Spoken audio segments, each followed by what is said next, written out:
10 तारखेच्या रात्री वेरूळ या ठिकाणचे शिक्षक सुरेश बोरसे यांचा एका दुर्दैवी मृत्यू झालेला होता। त्याच्या अनुषंगाने पोलीस स्टेशन खुलताबाद या ठिकाणी CR नंबर 249/2026 कलम 106(1) 131 BNS प्रमाणे गुन्हा दाखल झालेला आहे। गुन्हा दाखल झाल्याच्या तात्काळ त्याचा तपास स्थानिक गुन्हे शाखा छत्रपती संभाजीनगर ग्रामीण यांच्याकडे वर्ग करण्यात आला। LCBने पुढे त्याच्यामध्ये तपास केलेला आहे।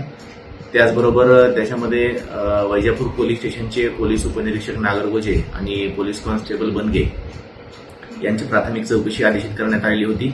प्राथमिक चौकशीचा रिपोर्ट प्राप्त झालेला आहे।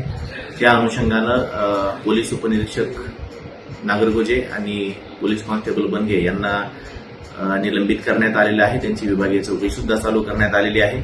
या गुन्ह्याच्या तपासामध्ये आतापर्यंत जो 23 जणांचे स्टेटमेंट घेण्यात आलेले आहेत। त्यामध्ये नातेवाईक आहेत, शेजारी आहेत, त्यांना प्रथम ज्यांनी तपासलं ते डॉक्टर आहेत। या 23 जणांच्या स्टेटमेंटवरून त्याचबरोबर त्याच्यामध्ये PM रिपोर्ट सुद्धा प्राप्त करण्यात आलेला आहे आणि आतापर्यंतचा जो तपास झालेला आहे त्या तपासाच्या आधारे पोलीस उपनिरीक्षक नागरगोजे यांचा या गुन्ह्यामध्ये सहभाग निष्पन्न झाल्यामुळे काल रात्री त्यांना गुन्ह्यामध्ये अटक करण्यात आलेली आहे।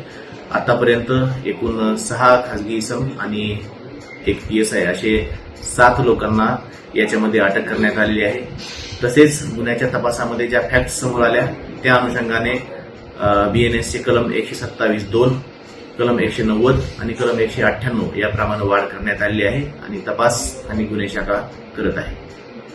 नवनवीन घडामोडी पाहण्यासाठी स्टार महाराष्ट्र न्यूजला सबस्क्राईब करा आणि ताज्या बातम्यांचे अपडेट मिळवण्यासाठी बेल आयकॉनला प्रेस करा आणि परिपूर्ण बातमीबरोबर रहा, इतरांपेक्षा एक पाऊल पुढे।